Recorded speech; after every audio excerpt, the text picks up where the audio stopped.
आत्म स्थित होने का मतलब ये नहीं है कि उसके बाद हम कुछ बोलेंगे ही नहीं, या फिर फिजिकली हम कुछ काम ही नहीं करेंगे, या फिर हम किसी और को सुन ही नहीं पाएंगे। लेकिन हम एक आंतरिक मौन में जरूर होते हैं, और आत्म स्थित होने के लिए आंतरिक मौन के थ्रू ही स्थित हुआ जा सकता है। और जो भी इंसान आत्म स्थित होगा, या फिर वो स्वयं के आत्म भाव में होगा, तो वो जो भी एक्ट करेगा वो आत्म भाव के साथ में करेगा। भले ही वो कुछ बोलता है, या फिर वो कोई फिजिकली कोई काम करता है, लेकिन वो आत्म स्थित होने के साथ बाकी के काम कर रहा होता है। हालांकि जो इंसान आत्म भाव में नहीं होगा, या फिर जिसने आत्म स्थित सिर्फ शब्द सुना होगा, वो बुद्धि का इस्तेमाल भी कर रहा होगा, वो मन के अकॉर्डिंग भी चल रहा होगा, लेकिन आत्म भाव में जो इंसान है उसे वो समझने के लिए बुद्धि का ही इस्तेमाल करेगा। इसके विपरीत जो इंसान आत्म स्थित होगा, वो किसी भी दूसरे इंसान को जवाब देने के लिए या फिर उसको सुनने के लिए बुद्धि का इस्तेमाल करेगा। मतलब बुद्धि वालों को बुद्धि वालों के ही हिसाब से समझाएगा जरूर, लेकिन ये सब भी वो आत्म स्थित होने के साथ में करेगा। मतलब वो आत्म भाव में ही रहने वाला है आंतरिक स्तर पर। और आत्म भाव में टिकने के लिए या फिर स्वयं सिद्धि करने के लिए मौन का रास्ता चुनना पड़ता है। ध्यान भी अगर आप कर रहे हैं तो उसमें भी आपका मौन शामिल होना चाहिए। बहुत सारे साधकों को ऐसा लगता है कि उन्होंने साधना के क्षेत्र में लगभग सब कुछ करके देख लिया है, जिनको दृश्य दिखना शुरू हो गए हैं, जिनको सिद्धियों, भूत प्रेतों या फिर काल, कर्म और माया का ज्ञान हो चुका है।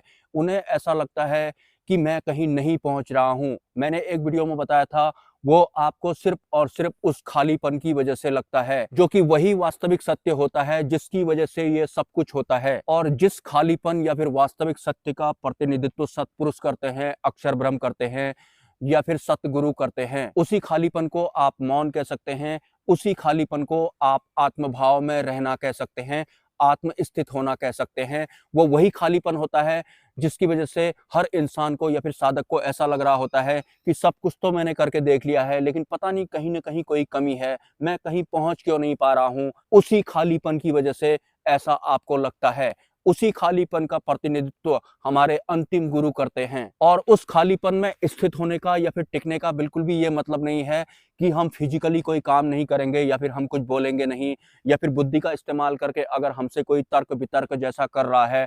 हालांकि ये तर्क वितर्क करने वाले लोग कहीं पहुंच नहीं पाते हैं, लेकिन वो उन्हीं व्यवस्थाओं का इस्तेमाल करते हैं, तो वो अभी ऐसे ही हैं। मे बी फ्यूचर में सुधार हो जाएगा, लेकिन बहुत सारी व्यवस्थाओं का जो आप इस्तेमाल कर रहे हैं किसी भी इंसान को समझने के लिए, या फिर उससे भी आप ऐसा ही कह रहे हैं कि आप भी तो बुद्धि का इस्तेमाल ही कर रहे हैं। तो अगर आप आत्म स्थित होते, आंतरिक मौन में अगर आप होते, तो भी आप बोल रहे होते, किसी की बातों का आप जवाब दे रहे होते। और किसी भी इंसान को जो आंतरिक मौन में नहीं है, जिसे उस खालीपन की समझ ही नहीं है, जिसे वास्तविक सत्य का जरा सा भी भास ही नहीं है, उसे बुद्धि के थ्रू ही समझाना पड़ता है। और वैसे समझा कर भी कुछ नहीं होता है। एक बार बस उस लेवल में उसकी उस सही वाली दिशा में उसकी आत्म जागृति शुरू हो जानी चाहिए। बात सिर्फ शुरुआत की होती है। उस खालीपन में आपको एंट्री करनी है, उसी खालीपन को आपको अपनाना होता है। जिस भी इंसान की स्पिरिचुअल जर्नी शुरू होती है, उसे शुरुआत में ये नहीं पता होता है कि मुक्ति क्या होती है, सिद्धियां क्या होती हैं, देव सत्ताएं क्या होती हैं, ये बहुत तरह के लोक या फिर डायमेंशन क्या होते हैं, या फिर इन सबको भी अगर मैं छोड़ दूं तो मैं आखिर इस दुनिया में क्यों हूं। और हम इंसानों को ये भी सुनने को मिलता है कि हमारे बहुत सारे जन्म हो चुके हैं, तो जो हमारे बहुत सारे जन्म हो चुके हैं वो हमें याद क्यों नहीं है।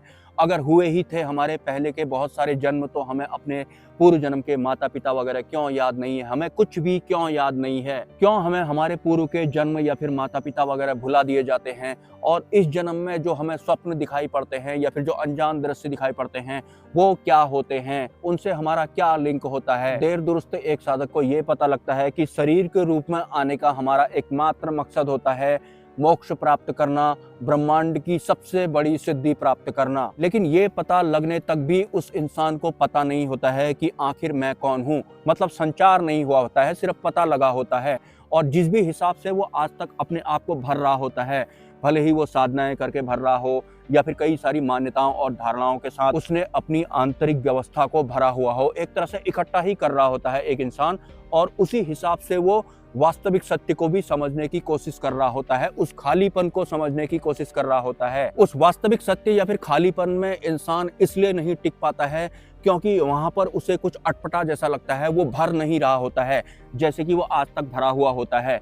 तो जहां उसकी आंतरिक व्यवस्था पुराने हिसाब से काम नहीं कर पा रही है, वो बड़ा अनकंफर्टेबल फील करता है। उस खालीपन के साथ में होते हुए भी वो उस पर ज्यादा देर टिक नहीं पाता है। उस खालीपन को भी वो बुद्धि से ही समझने की कोशिश करता है, और देर दुरुस्त अगर ऐसे साधक को अंतिम गुरु मिल जाते हैं, तब जाके उसे पता लगता है कि ये खालीपन ही तो वास्तविक शुरुआत है, यही तो मेरी साधना का दूसरा चरण है। ये खालीपन जो मुझे बड़ा अजीब सा लग रहा है, जिसे मेरी बुद्धि एक्सेप्ट नहीं कर पा रही है, मेरा मन भी इसमें टिक नहीं पा रहा है, क्योंकि वो बाहर की व्यवस्था होती है, वो वास्तविक सत्य होती है, वो बुद्धि और मन से पार की व्यवस्था होती है। बुद्धि और मन को वो बर्दाश्त जैसा नहीं होता है, वो उसमें एडजस्ट कर ही नहीं पाता है, उसी में बढ़ना होता है। वही होता है हमारी वास्तविक मुक्ति का मार्ग। उसी खालीपन में आगे बढ़ना होता है, उसी खालीपन में स्थित होना पड़ता है, टिकना होता है उसमें। उस खाली मौन में या फिर उस अनंत एकांत में स्थित होना ही सबसे पहले एक सतमार्गी को पड़ता है। और जहां वो उस खाली मौन में स्थित हो जाता है, मतलब अपने आत्म भाव में आ जाता है, तो भी वो ऐसे ही बोलता है, ऐसे ही सुनता है, लेकिन आंतरिक व्यवस्था उसकी कुछ और होती है। एक सांसारिक को जो बुद्धि का इस्तेमाल कर रहा है, वो कुछ भी बोलेगा तो उसे उसके हिसाब से ही वो जवाब देगा। लेकिन वो सांसारिक इंसान या फिर वो साधक जो अभी भी बहुत सारी मान्यताओं और धारणाओं के साथ चल रहा है, वो पुरानी व्यवस्थाओं के साथ जैसे ही उस आंतरिक मौन के संपर्क में आता है, उस खालीपन का उसे पता लगता है, तो वहां उसे कुछ मिल नहीं रहा होता है या फिर कुछ उसके अंदर भर जैसा नहीं रहा होता है, तो वो उससे दूरी बना लेता है। या फिर उसकी बुद्धि को ऐसा लगता है कि कुछ और होगा, कुछ अलग हिसाब से या फिर अपने हिसाब से मैं वास्तविक सत्य को या फिर खालीपन को इकट्ठा कर लूंगा, अपने अंदर भर लूंगा। इसमें भी उसकी बुद्धि ही उसे धोखा देती है या फिर भ्रमित करती है। और जो बुद्धि होती है, जो एक तरह से अहंकार का प्रतिनिधित्व भी करती है, और इससे पहले भी एक इंसान अपने इसी बुद्धि और व्यवस्थाओं के हिसाब से चला हुआ होता है, तो काल के अधीन काम करने वाले अहंकार के अंडर में हो चुकी बुद्धि उसको कुछ इस हिसाब से समझाती है कि मैं मर जाऊंगा लेकिन अपने हिसाब से ही समझूंगा, खालीपन को भी मैं अपने हिसाब से ही ग्रहण करूंगा। मुझे अपनी बुद्धि पर पूरा यकीन है, मेरी भावनाओं को, मेरी मान्यताओं को, मेरी धारणाओं पर आप सवाल कैसे कर सकते हैं? मैं भी कुछ हूँ, मैं अपने इष्ट देव का हूँ, अपने इष्ट देव को मैं बहुत ज्यादा मानता हूँ। बिल्कुल आपके ही जैसे बहुत सारे इंसान हैं इस दुनिया में जो अपने इष्ट देव को आपसे भी ज्यादा मानते हैं। जो भी आपके भीतर चल रहा है, उनके भीतर वो आपसे भी 1000 गुना ज्यादा चल रहा है।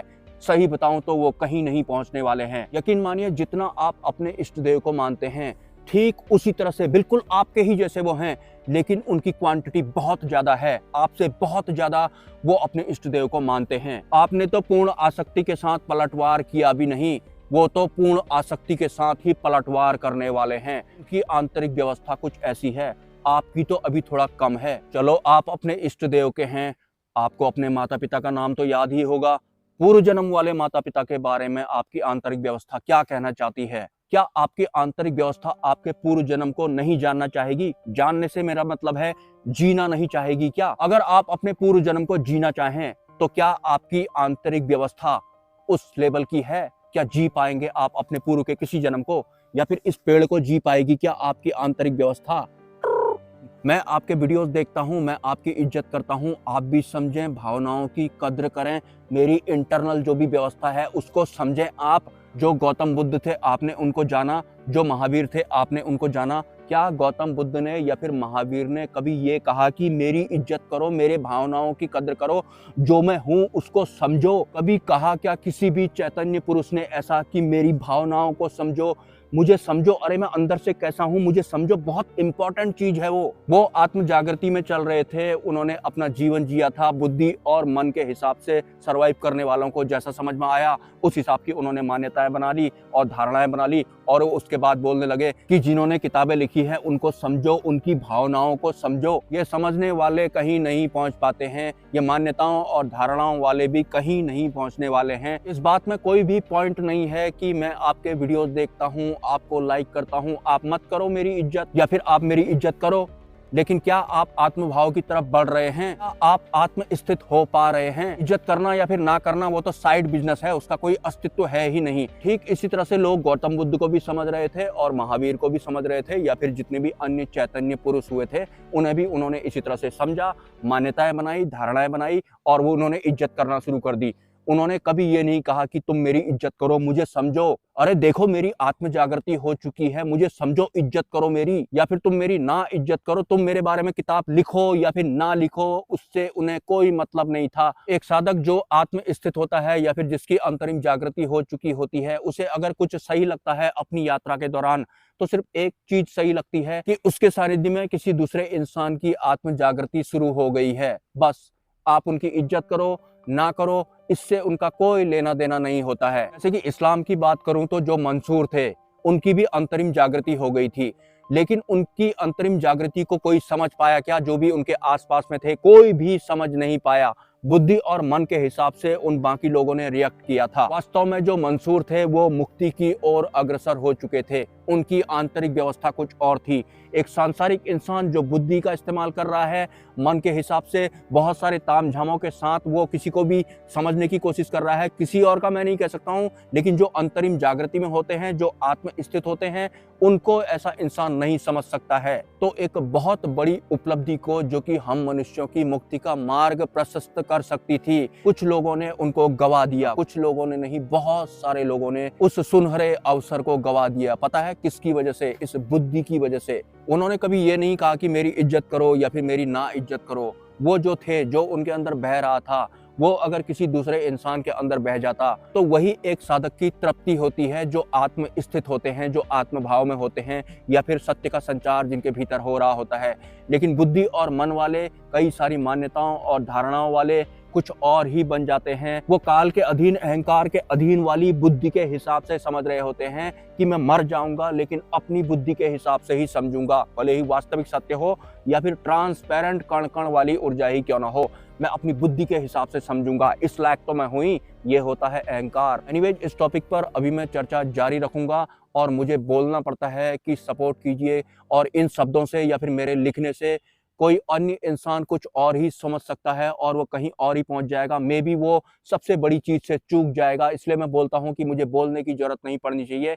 अगर आप सतमार्ग पे चल रहे हैं तो आपको इसका ध्यान रखना पड़ेगा। इसका मतलब ये नहीं है कि सिर्फ आपको मोक्ष चाहिए। अगर आपके कमेंट की वजह से या फिर आपकी बातों की वजह से कोई अन्य इंसान अगर मुक्ति से चूक जाता है, सत्य के संचार से अगर वो वंचित रह जाता है, तो इसका पाप आगे मैं बोलना नहीं चाहूंगा।